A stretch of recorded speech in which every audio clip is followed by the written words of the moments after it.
sentiments si jettent il y a longtemps dans l'épais chemin des aujourd'hui que la trompette de l'évangile a déjà sonné. J'ai retourné en Dieu comme un poisson dans l'eau, et là je me réjouis.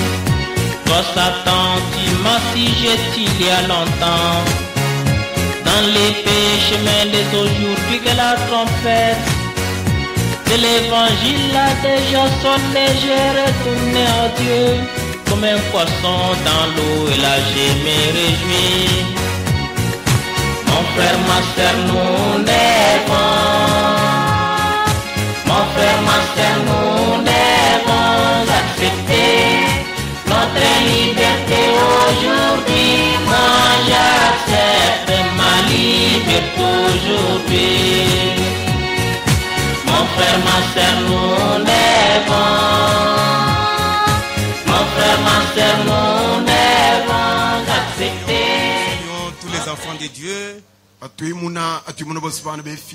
Nous saluons tous nos auditeurs qui ont l'habitude d'écouter cet évangile. Nous sommes venus animer notre émission La Lumière du Soir.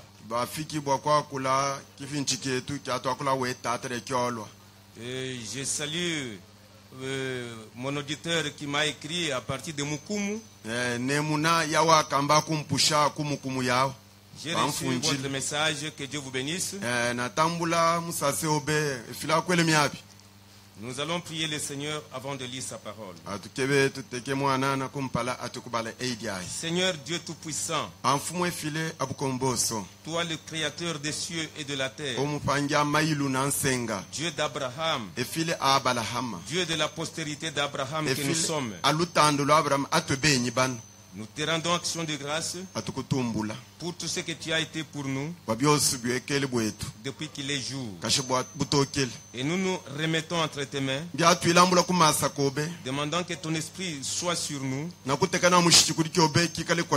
et qu'il puisse nous utiliser comme des instruments et que nous parlions de sa part. Bénis ce service et que cette parole qui sortira ce soir soit une grande lumière, soit une bénédiction pour quiconque pourra la recevoir. Qu'il en soit ainsi, Seigneur, pour le salut de tes enfants, au nom du Seigneur Jésus-Christ. Amen. Amen. Aujourd'hui, le Seigneur notre Dieu nous a conduit à lire un endroit de la Bible. Et ce sera dans 1 Corinthiens chapitre 15.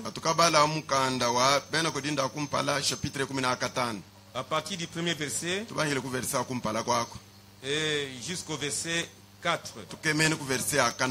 Et après cela, nous allons ajouter le verset 12 jusqu'au verset 14.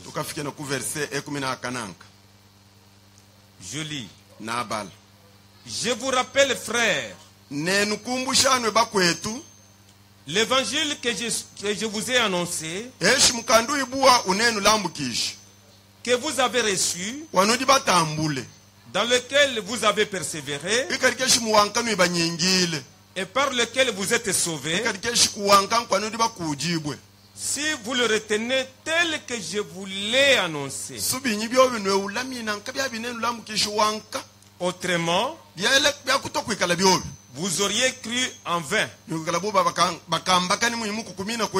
vous ai enseigné avant tout, comme je l'avais aussi reçu, que Christ est mort pour nos péchés, selon les Écritures, et qu'il a été enseveli, et qu'il est ressuscité le troisième jour, selon les Écritures. Verset 12 à 14. Or, si l'on prêche que Christ est ressuscité des morts, comment quelques-uns parmi vous disent-ils qu'il n'y a point de résurrection des morts?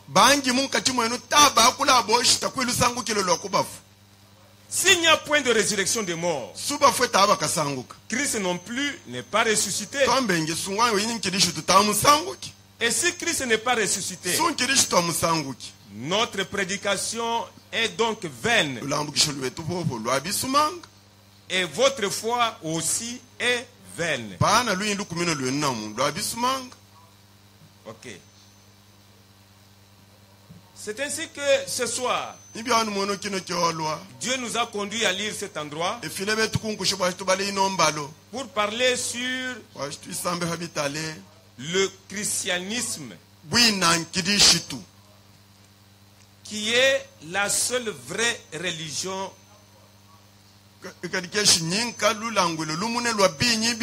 qui soit dans le monde. Je reprends. Le christianisme est la seule vraie religion qui soit dans le monde. Quand on parle du monde, on ne parle pas de Lubao, on parle du monde entier. Si vous voulez enregistrer ce que je suis en train de dire aujourd'hui. Le christianisme est la seule religion, la seule vraie religion qui soit dans le monde.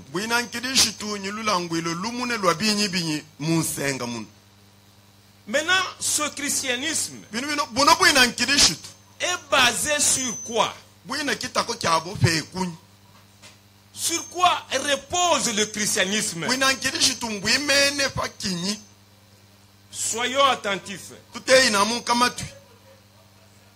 De quelque église que vous soyez, soyez seulement à l'écoute et Dieu vous aidera. Aujourd'hui, je vais vous présenter ce que nous croyons.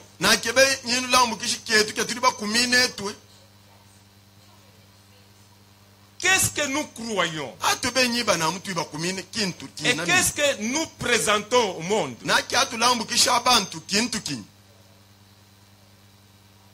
Nous allons nous référer au message prêché par Branham et vous comprendrez ce que lui aussi croyait et a enseigné.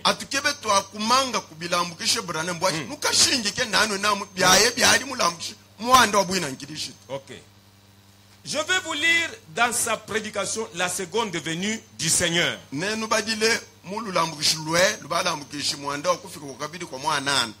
Et vous connaissez qui est le Seigneur? C'est le Seigneur Jésus-Christ. Et la prédication, la seconde venue du Seigneur. Au paragraphe 20. Maintenant, nous avons différentes religions. Et nous avons différents motifs et différentes théologies. Mais notre religion chrétienne repose solennellement sur la mort, l'ensevelissement et la résurrection, ainsi que sur la seconde venue du Seigneur. Oh, c'est une question importante. Et comme nous nous approchons, je pense très sincèrement que nous vivons à l'ombre même de sa seconde venue. À ce sujet, à mon avis, et à la lumière des Écritures, il ne reste aucun autre espoir pour l'Église en dehors de la seconde venue du Seigneur.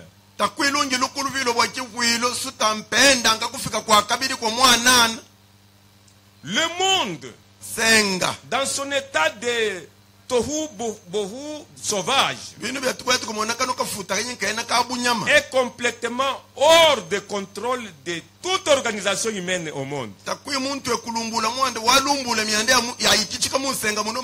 Les rois ne peuvent plus avoir la mainmise sur leur sujet.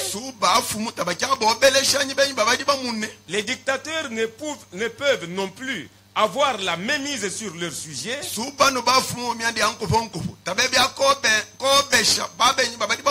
la démocratie ne peut plus avoir la même mise sur ces sujets. Et il ne reste plus d'espoir en dehors de la seconde venue du Seigneur Jésus.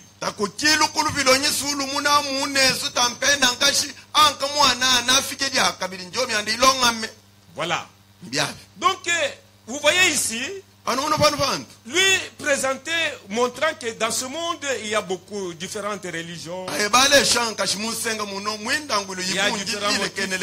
Il y a différentes théologies. Mais la religion chrétienne repose solennellement sur la mort, l'ensevelissement et la résurrection, ainsi que sur la seconde venue du Seigneur. Et il dit, dans sa dernière phrase, il dit, et il ne reste plus d'espoir en dehors de la seconde venue du Seigneur Jésus. Voyez, là où nous avons lu dans la Bible, dans 1 Corinthiens 15, c'était l'apôtre Paul qui présentait au monde, montrant ce que lui avait reçu comme évangile. Et il dit que l'évangile que je vous ai annoncé,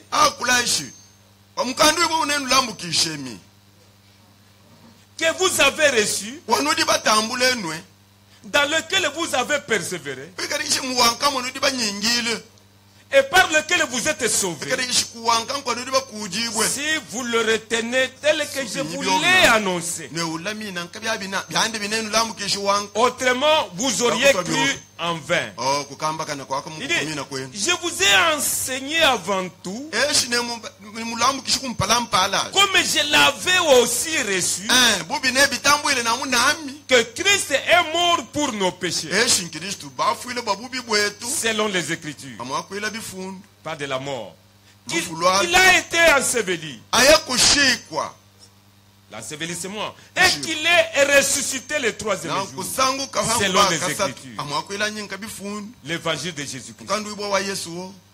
Donc la religion chrétienne, qui est basée sur la mort, l'ensevelissement, la résurrection, et Branham ajoute, et la seconde venue du Seigneur. Vous voyez, le monde ici,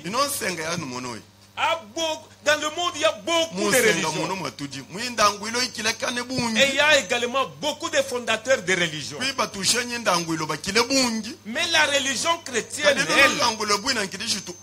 elle est basée sur la mort, l'ensevelissement, la résurrection et la seconde venue du Seigneur Jésus.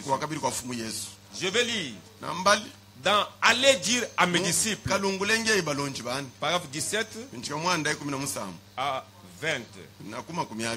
Je lis. Lorsqu'il vivait ici sur terre, parlant de Jésus, il a marché comme un homme. Il était semblable à un homme. Toute son apparence extérieure était celle d'un homme. Pourtant, à l'intérieur, il était plus qu'un homme. Il était Emmanuel. Amen. Oh, qui nous parle ici? C'est Branham. Il dit, toute son apparence extérieure était celle d'un homme. Pourtant, à l'intérieur, il était plus qu'un homme. Il était plus qu'un humain. Il était Emmanuel. Aujourd'hui, c'est la commémoration du plus grand événement qui ait jamais eu lieu sur toute la terre. Il parlait un jour que le monde célébrait la fête de Pâques. Il dit, il n'y avait jamais eu un homme En dehors de cet homme de Jésus-Christ qui est dit, j'ai le pouvoir de donner ma vie. Et j'ai le pouvoir de la reprendre. Je pense que vous suivez là Malungu et partout. Comment Branham présentait Jésus-Christ. Et vous allez vous-même tirer vos conclusions. Parce que beaucoup de gens disent, ces gens-là du message de Branham, ils adorent Branham. Non. Que Dieu ait pitié de vous. Et il continue disant, certes, Confucius, Mahomet, Bouddha, ainsi que beaucoup d'autres personnages étaient des grands philosophes. Mais à leur mort, leur compte leur a été réglé. Ça n'était fini d'eux pour toujours. On les a enterrés et c'était la fin de leur histoire. Voyez, Branham nous fait voir que il est vrai que Confucius, Mahomet, Bouddha, ainsi que beaucoup d'autres personnages étaient des grands philosophes. Mais à leur mort, leur compte leur a été réglé. Ça n'était fini d'eux pour toujours. On les a enterrés. Et c'était la fin de leur histoire. Voyez? Mais cet homme-ci, lequel? Jésus-Christ. Mais cet homme-ci avait le pouvoir de donner sa vie et de ressusciter. C'est l'unique personne qui ait pu faire cela. L'unique qui avait ou qui ait jamais prouvé qu'il pouvait faire cela. Voyez-vous cela? Oh. Or, une chose qui avait toujours effrayé l'homme tout au long des âges, c'était la mort. Tout homme qui venait au monde avait toujours peur de la mort. Mais nous avons eu de Napoléon.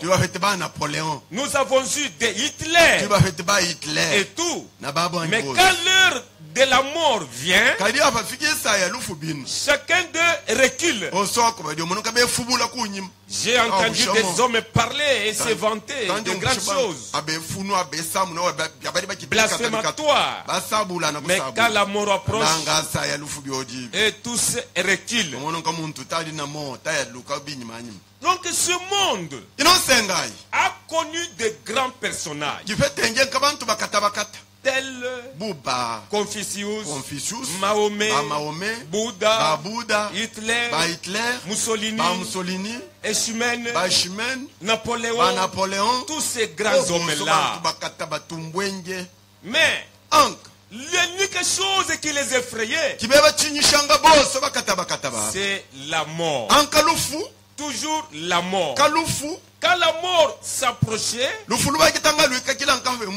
tous reculaient. Mais Jésus-Christ, cet homme de Jésus, lui Jésus, avait le pouvoir de donner sa vie et de la reprendre. Voyez-vous, Jésus-Christ, il en parle lui-même dans Évangile selon Jean, chapitre 10. Prenons le verset 11. Je suis le bon berger. Le bon berger donne sa vie pour ses brebis. Et au verset 18, il dit, personne ne me l'ôte, mais je la donne de moi-même. J'ai le pouvoir de la donner et j'ai le pouvoir de la reprendre. Quel est l'ordre que j'ai reçu de mon Père? Voyez-vous cela? Donc Jésus-Christ, il est l'homme distinct, différent de tous les autres hommes qui aient jamais existé sur la terre. On ne peut pas, quand on parle de Jésus, il n'est pas comparé avec Bouddha. Parce que dans ce monde, il y a les bouddhistes. Oui. On ne peut pas comparer Jésus avec Bouddha. Vous ne pouvez pas comparer Jésus avec Mahomet. Non. On ne peut pas comparer Jésus avec n'importe quel prophète. Non. On ne peut pas comparer Jésus avec n'importe quel dictateur. Oh. Staline. Hitler, Mussolini, Napoléon, tel ou tel autre. On ne peut comparer Jésus avec un autre homme. On ne peut pas le comparer avec Abraham. Non. Lui, Jésus, parlant d'Abraham, écoutez le Seigneur Jésus. Dans Évangile selon Jean, chapitre 8, verset 56 jusqu'au verset 58. Abraham, votre père, a tressailli de joie de ce qu'il verrait mon jour. Il l'a vu et il s'est réjoui. Les Juifs lui disent: tu n'as pas encore 50 ans et tu as vu Abraham. Jésus leur dit: en vérité, je vous le dis, avant qu'Abraham fût, je suis. Amen. Avant qu'Abraham fût, je suis. Est-ce que Mahomet peut tenir un tel langage? Est-ce que Mahomet peut dire qu'avant qu'Abraham fût, moi Mahomet je fus, je suis? Non. Jésus, il est le je suis. Le Jésus, c'est l'éternel. Voyez-vous cela? Il dit qu'avant qu'Abraham fût, il dit je suis. C'est qu'il a été même avant Marie. Il a été, Jésus a été là avant même Marie de Nazareth. Il dit avant qu'Abraham fût, je suis. Il a été avant David. Il a été avant Moïse. Il a été avant tous les autres prophètes.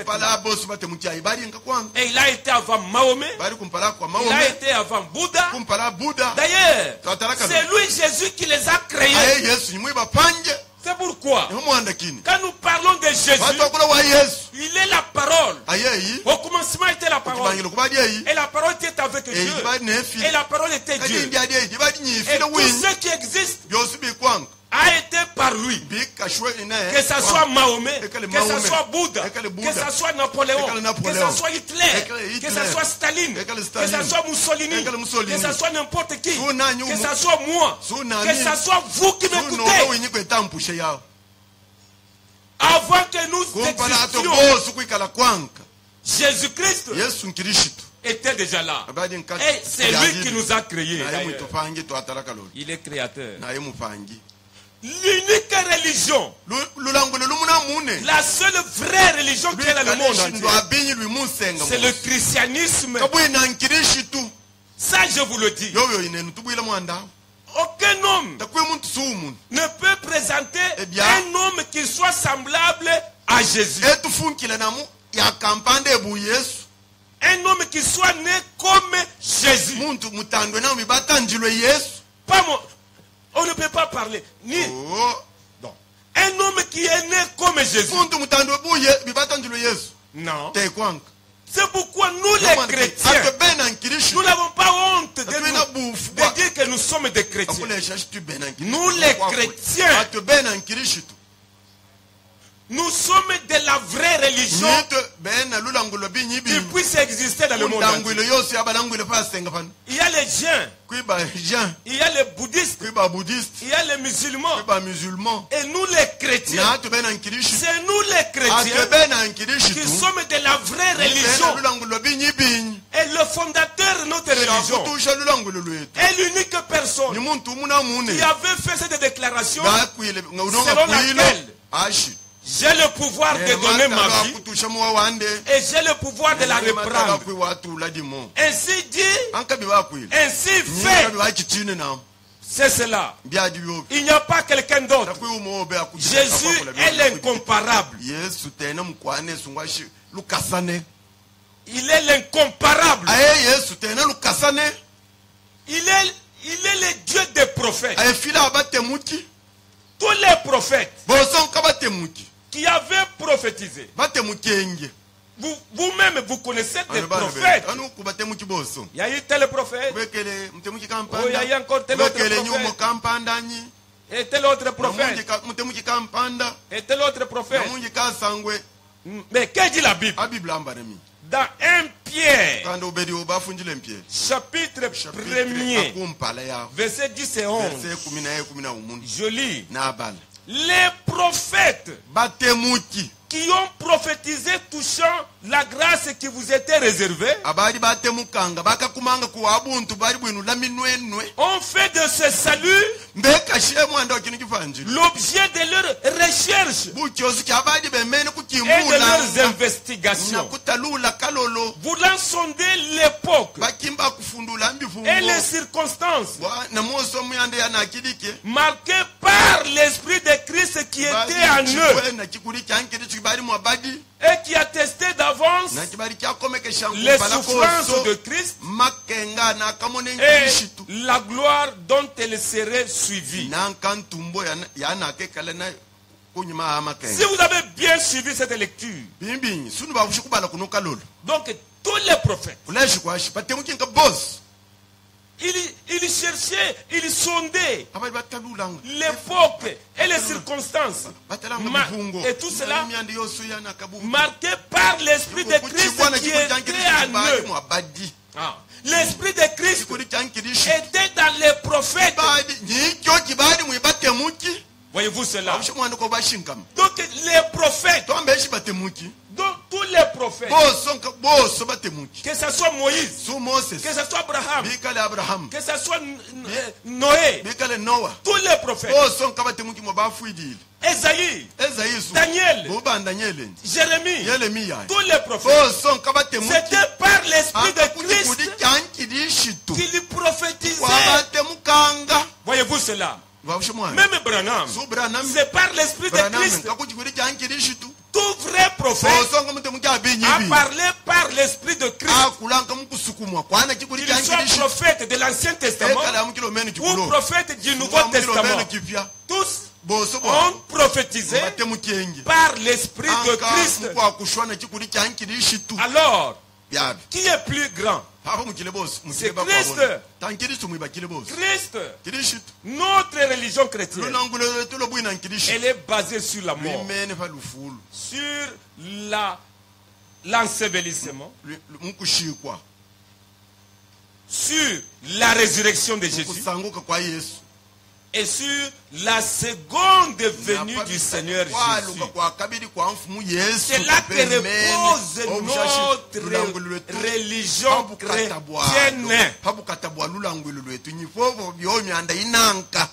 Je lis encore Branham dans la preuve de sa résurrection au paragraphe 54. L'espérance du croyant, c'est l'attente de la seconde venue de ce grand prince qui ouvrit les portes de prison et nous libéra. La dette a été payée. Elle a été entièrement payée. Et Dieu et les pécheurs ont été réconciliés au calvaire. Quand Jésus est mort et Dieu le ressuscita le troisième jour pour notre justification, afin qu'en regardant cela, en croyant cela et en acceptant cela de tout notre cœur, nous soyons justifiés aux yeux du Dieu vivant. Cela vous émerveille assurément. Cela vous rend certainement heureux. Comment pouvez-vous vous taire? Comment pouvez-vous vous taire? Comment un homme peut-il se contenir quand sachant que la sentence de mort est suspendue là devant lui? Il voit venir la grâce. Quand vous regardez à l'œuvre que Christ a accomplie au calvaire, cela doit vous émerveiller. Vous ne pouvez pas vous taire. Vous ne pouvez pas vous contenir. Quand nous parlons de l'œuvre que Jésus a accomplie au calvaire, nul autre n'a accompli une telle œuvre. Nul autre n'a accompli ce que Jésus a fait pour nous. Et maintenant, nous qui croyons dans cette œuvre accomplie, la dette du péché a été payée. Il a payé la dette.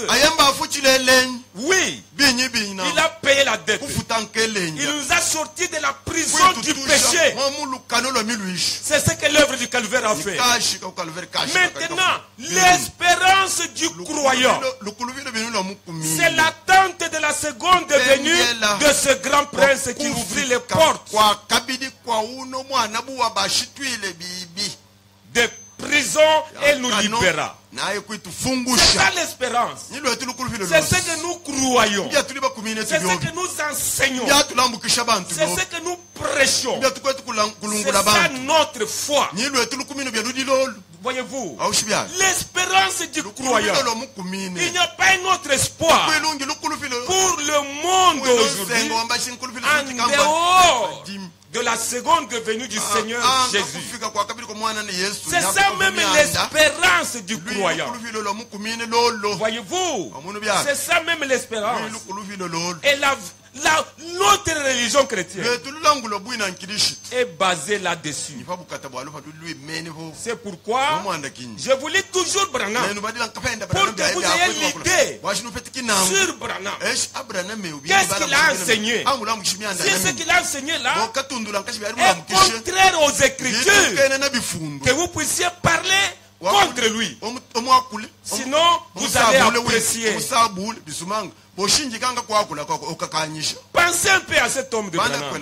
Lui a prêché avant que nous tous qui prêchons aujourd'hui, avant que nous ne soyons nés. Lui avait commencé à prêcher en 1933. Tous les prédicateurs actuels, nous tous qui prêchons partout, est-ce qu'en ce temps-là, nous étions déjà des prédicateurs? Est-ce que nous étions même nés? Mais lui, depuis longtemps, il prêchait ce que je vous dis aujourd'hui. Et dans sa prédication, Jéhovah Jireh, au paragraphe 44 de 1964, deuxième partie, il dit: tous les vrais chrétiens croient que la seconde venue de Christ est proche. Tous les vrais chrétiens, tous les vrais chrétiens croient que la seconde venue de Christ est proche. Dans combien de temps? Nous ne le savons pas. Avez-vous vu qu'il y a eu encore 2 ou 3 tremblements de terre en Alaska aujourd'hui? Il parlait en 1964.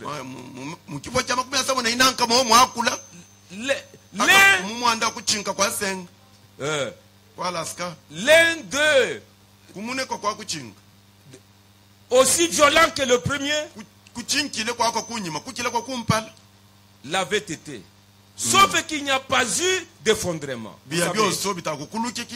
Jésus a dit que ce genre de choses arriverait juste avant sa venue. Donc quand il y a des tremblements de terre, qu'est-ce que vous pouvez dire aux gens au sujet de cela? N'est-ce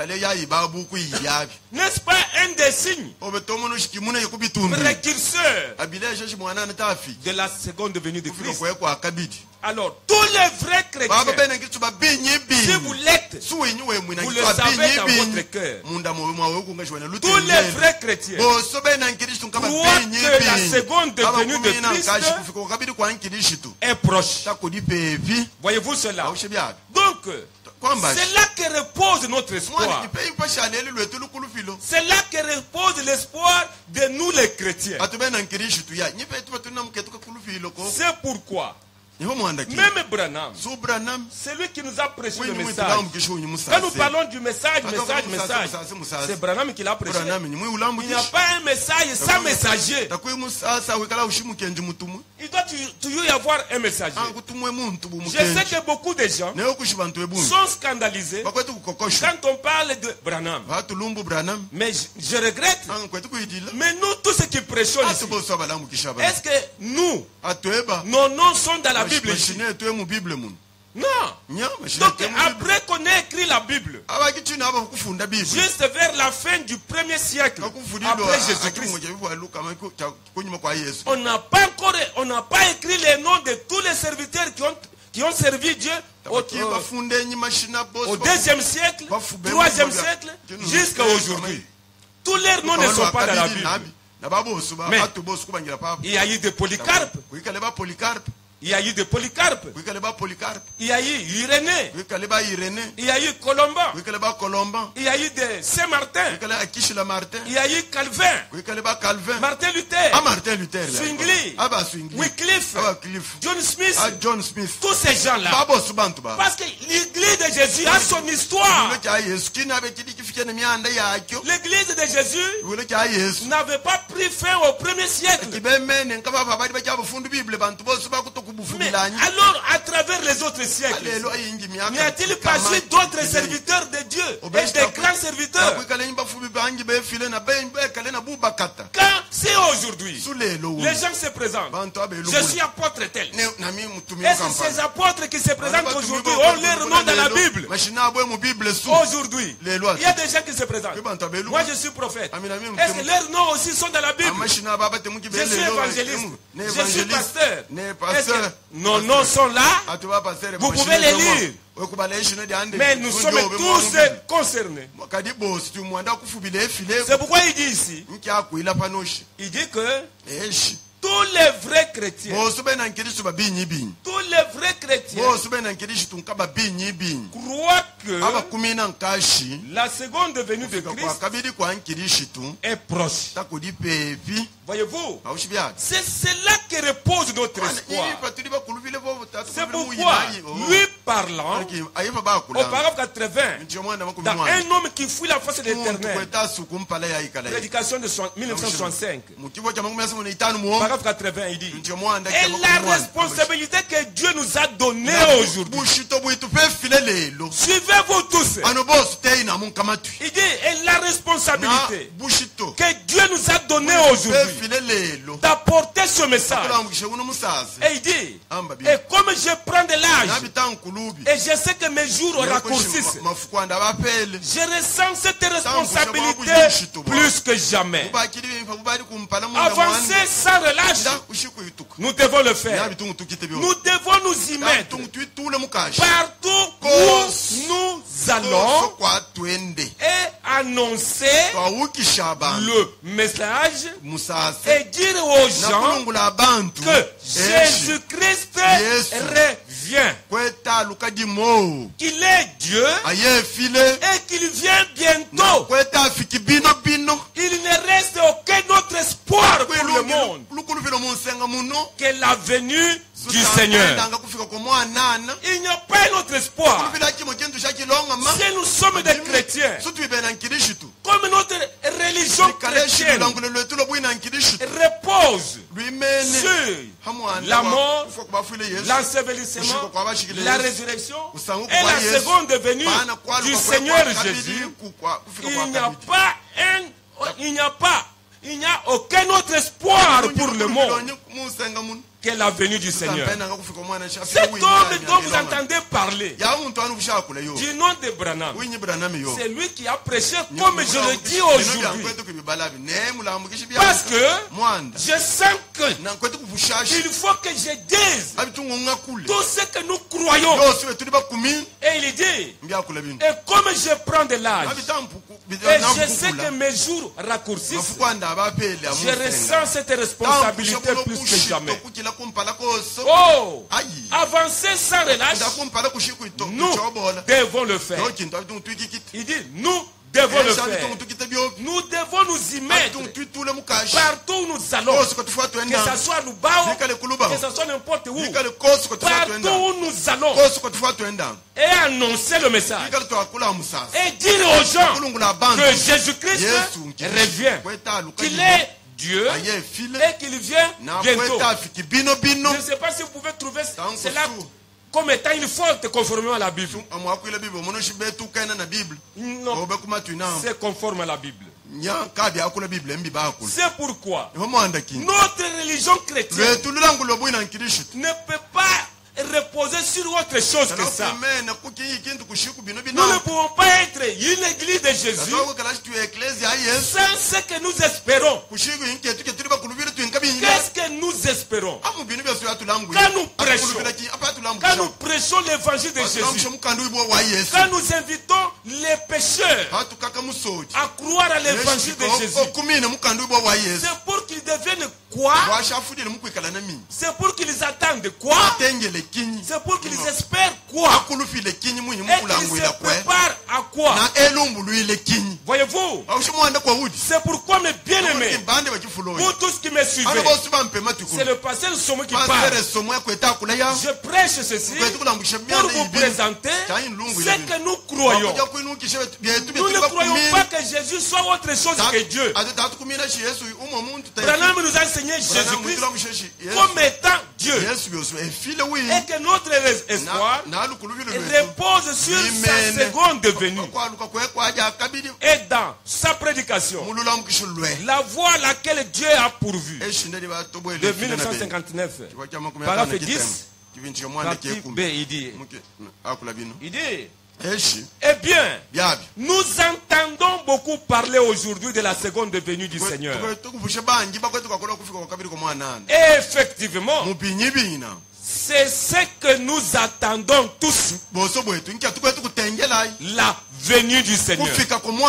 Si vous là-bas vous attendez la venue du Seigneur, nous également, c'est ce que nous attendons tous. Or, je crois réellement que nous sommes près de ce grand événement. Le plus grand événement qui soit jamais arrivé ou qui puisse jamais arriver est proche. Ça se manifeste maintenant. C'est sa venue. Le plus grand événement, le plus grand événement qui puisse jamais arriver est proche. Voyez-vous.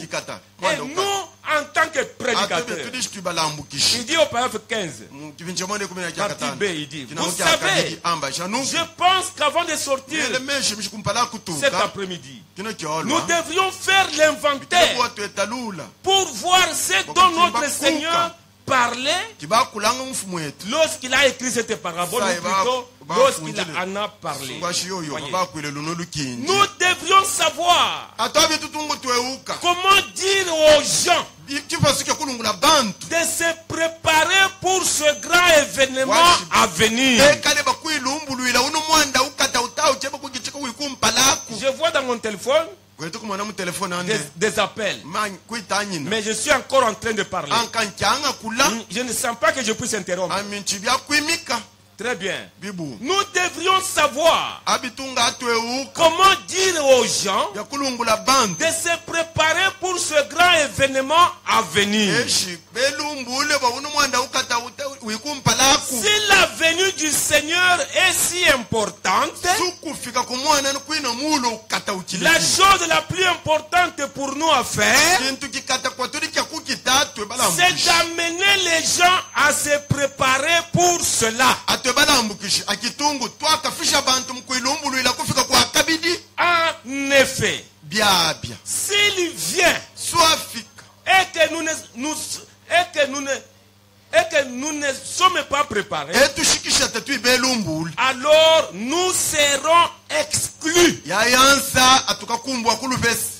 Nous serons exclus. Nous devons préparer la voie du Seigneur. Notre message de sa part.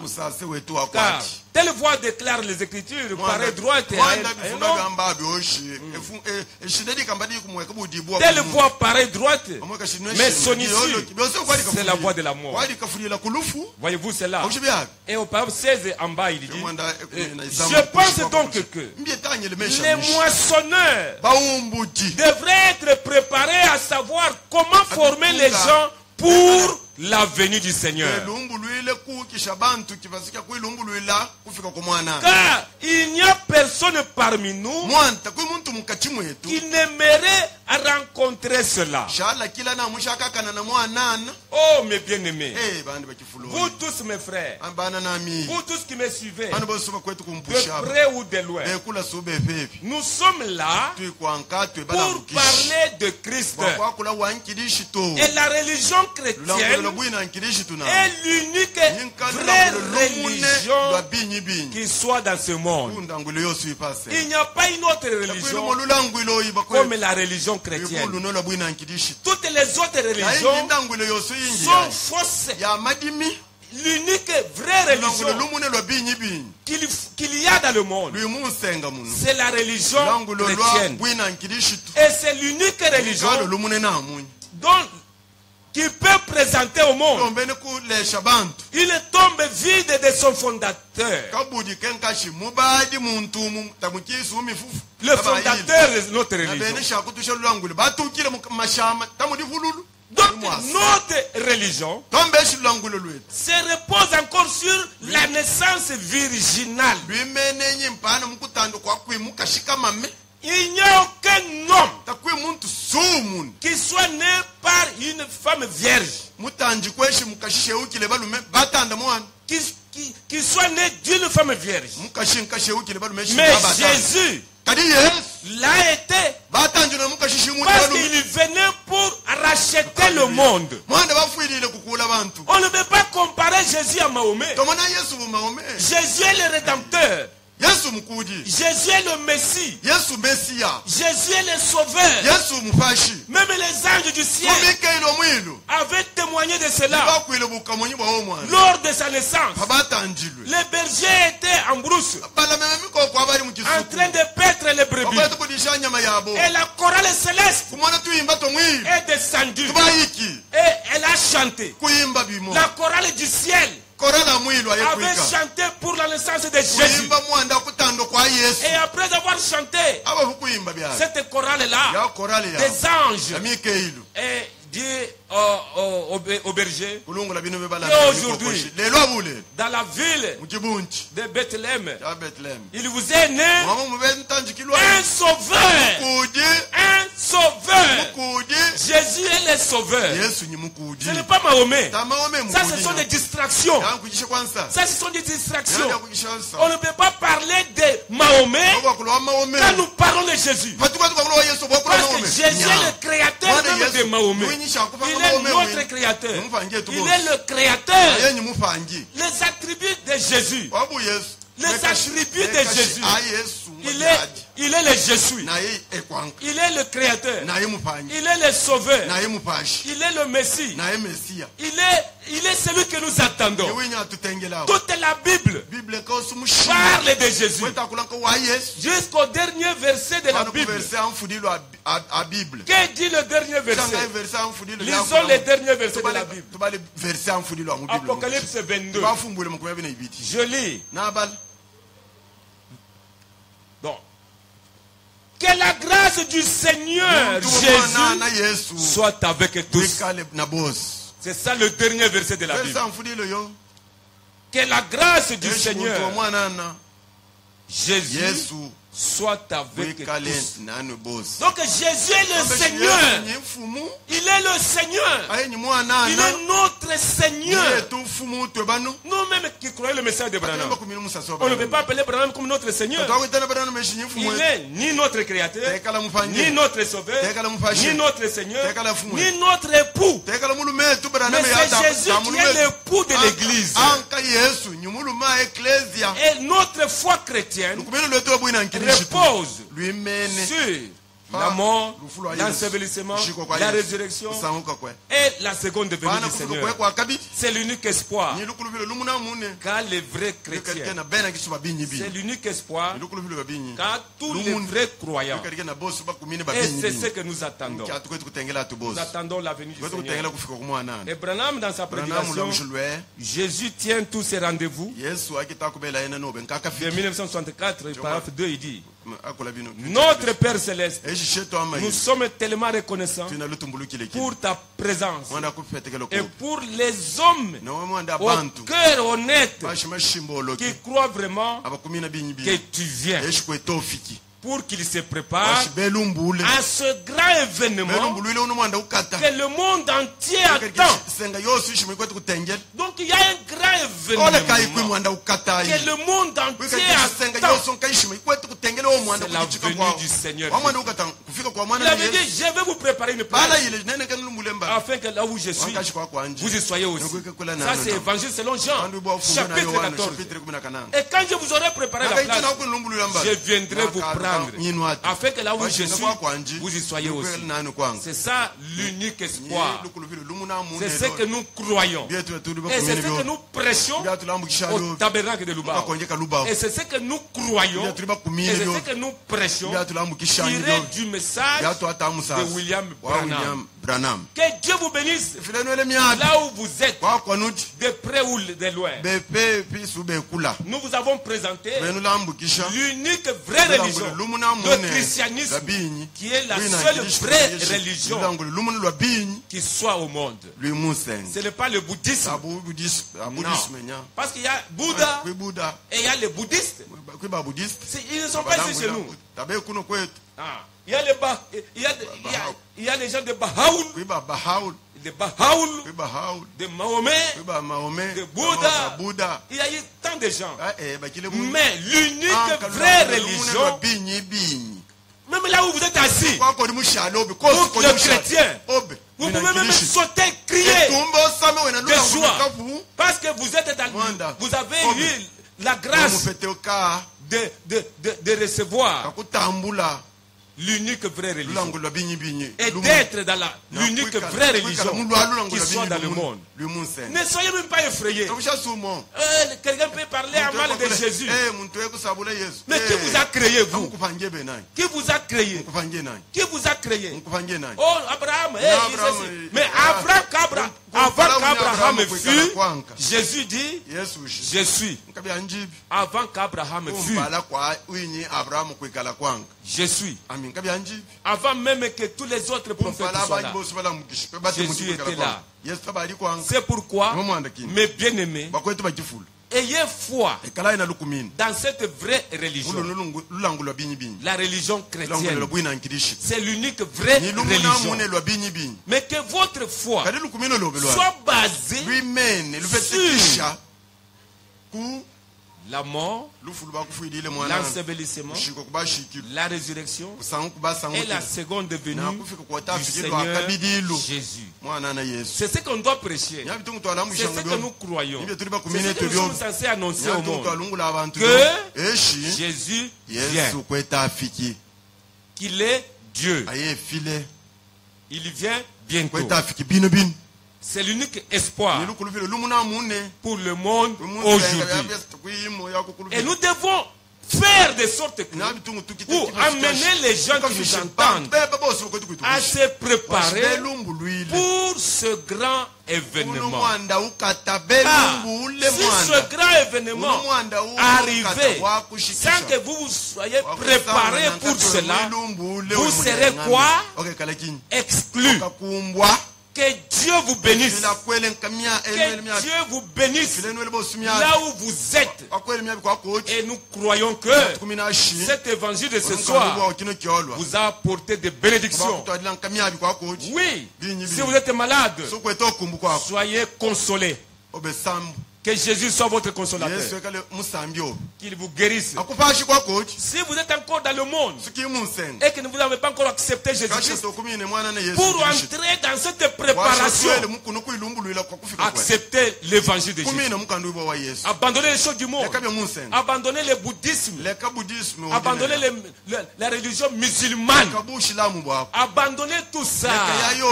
Venez à Christ. Venez à Christ. Il n'y a pas un autre comme Jésus. Il est l'incomparable. Alléluia.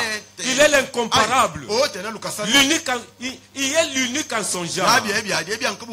À sa naissance, les anges avaient chanté pour sa naissance.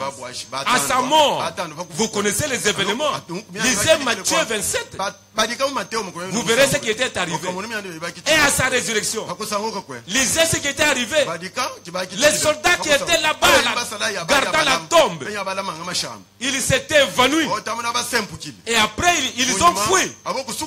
Oh, l'homme de Jésus, l'incomparable Jésus, celui en qui nous croyons, notre sauveur, notre guérisseur.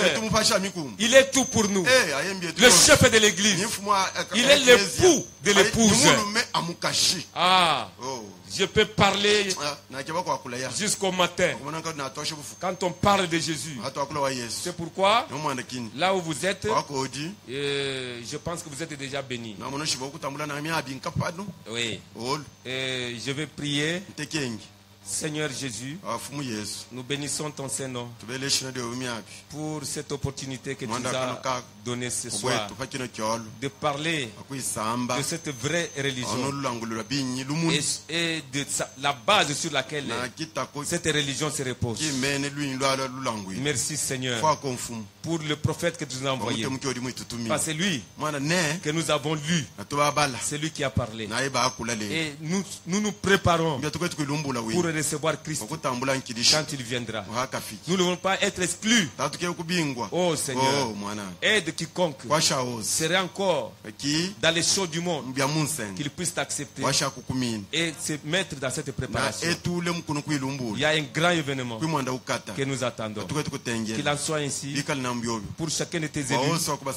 Au nom du Seigneur Jésus-Christ. Amen. Amen. Je pense que même à Yeshua, vous avez suivi. Même à Yeshua. Ah, maintenant, je peux répondre à l'appel parce que j'ai terminé. Allô? Amen. C'est qui? Oh, il est parti. Ok. Il m'a béni. Je reçois cette bénédiction. Oui. Alors, chaque samedi. Ok, nous sommes là.